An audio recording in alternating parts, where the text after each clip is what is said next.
Well, good morning, church. And this morning we're going to be finishing out Jonah chapter 2 and finishing out his prayer that he's saying while in the belly of the big fish. And so we're going to start in verse 8 where it says, "Those who cherish worthless idols abandon their faithful love. But as for me, I will sacrifice to you with the voice of thanksgiving. I will fulfill what I have vowed. Salvation belongs to the Lord." Now in those couple of verses, obviously what we talked about the last couple days, the fact that God hears him wherever he's at, the idea of how God saved him even by sending this giant fish, that he could have drowned out there in the water.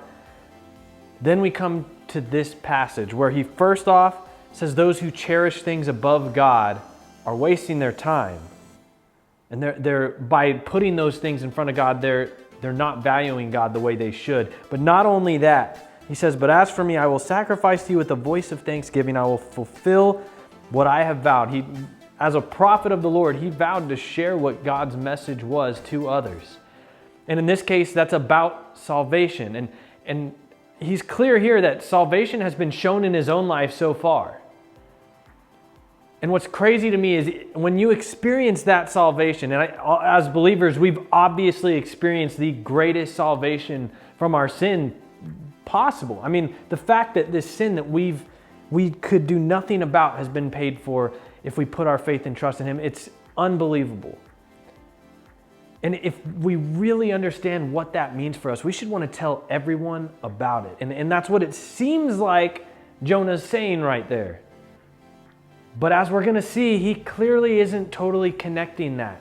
That even though he's experienced salvation from the Lord, he's not wanting others to experience it as well. And that really ties in with a lot of how we're supposed to live our lives. And unfortunately, I think a lot of us today, we read these biblical truths and we agree, yes, that's true, but we don't actually allow ourselves to live it out. We let other selfish desires or that person annoys me, so I'd rather not share the gospel with them. We allow these other things that are selfish to get in the way, when the reality is God's called us to a mission and we need to live it out. If God's word says to do it, it's not God's word that needs to change. It's our lives that need to change. And so we need to be living out what we say we believe. And as we're going to see, Jonah definitely falls short in that. At the end of chapter 2, the last verse that I didn't read just a second ago talks about how Jonah is vomited out on dry land. There's a pretty picture for you before we head into next week. So Pastor Brandon's going to pick up from after that when we start off on Monday. We'll see you then.